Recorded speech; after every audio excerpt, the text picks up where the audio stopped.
In this video, I'm going to explain how to use gas switching system with the Q Box RP1LP low-range respiration package.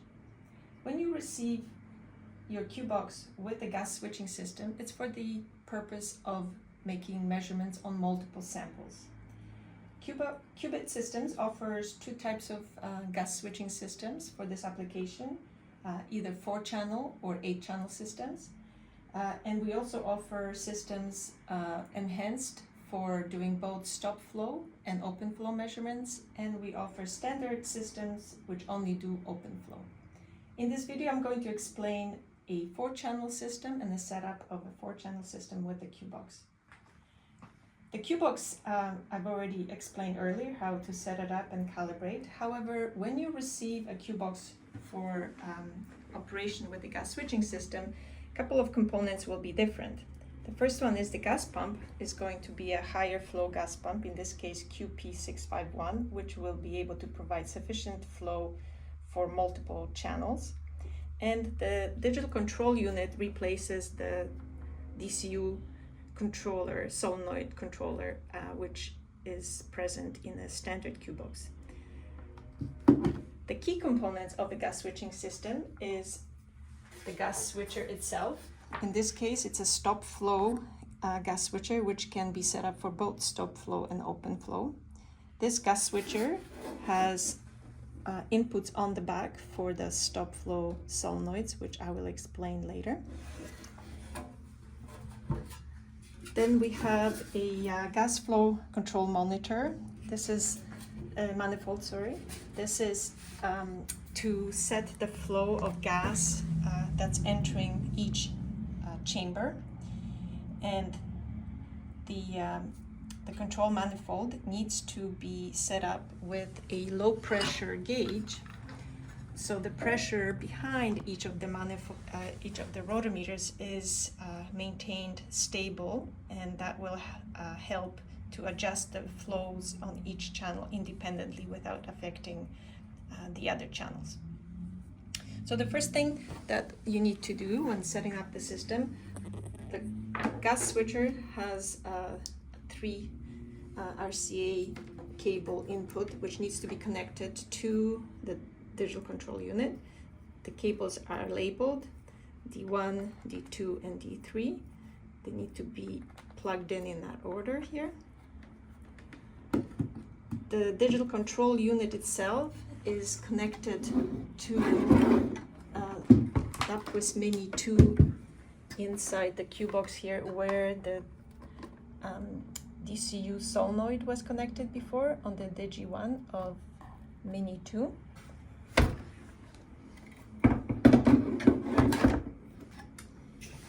There will be accessory kits for the system.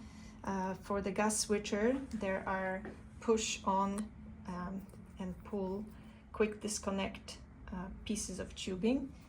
The ones with the male input connect directly to the gas inputs on the bottom here,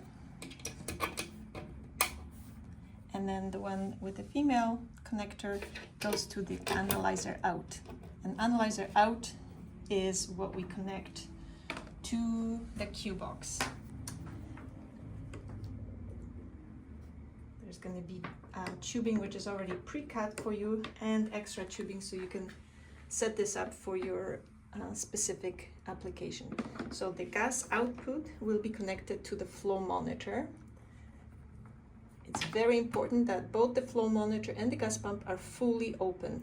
That means the 2 needle valves on the pump are turned all the way to the right, and the needle valve on the back of the flow monitor is also fully open. So the flow monitor, when it's used here with the gas switching system, is measuring the flow that we set with each individual rotometer here. So we cannot be restricting it by turning this needle valve. So it should be fully open for maximum flow. The gas switcher should be turned on with the power cord provided. When you first turn the gas switcher on, you will notice that the LED lights flicker back and forth until the gas switcher sets itself for channel 1, which is sort of the default set up right at the beginning before you start using it. Then we have 4 of the particulate filters, in this case for a 4-channel system. These should be connected directly to gas inputs on the gas switcher. They prevent any dust particles from getting inside the system. Very important to have these in place. The flow meters are connected with pieces of tubing to either the solenoid valves or the chambers, depending if we're using a stop flow or open flow. The gas pump is going to be connected with the tubing here. The gas pump output will be connected here to this low pressure gauge. The low pressure gauge needs to be set up to maintain steady pressure of about 3 psi behind this manifold. The output of the pressure gauge is connected to the input of the gas flow control manifold. I'm going to turn on the gas pump so you can see the flow on these rotometers and the pressure gauge. The way you set the pressure gauge is there's a knob here which needs to be released by pulling it up. It's right now open, and by turning this you can adjust the pressure. When the pressure is set, you can lock it in place by pushing it like this, and it cannot be changed accidentally. Now you can adjust the flows in each channel directly with the rotometer, and changing one is not going to affect the flow on any of the other ones.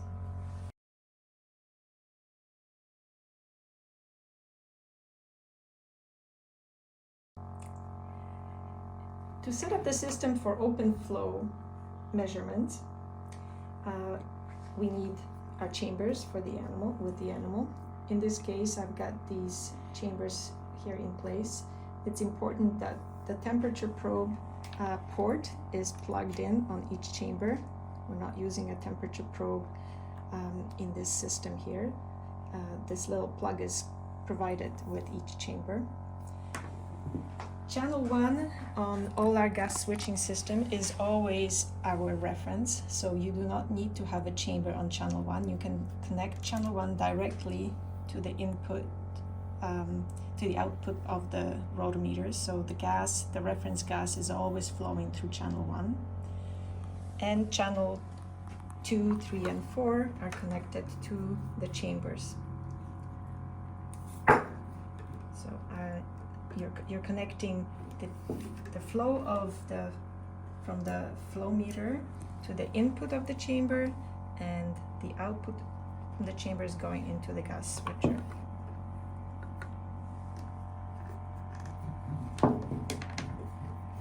Now you have to set up different lengths of tubing depending on the size of your chamber that you're using.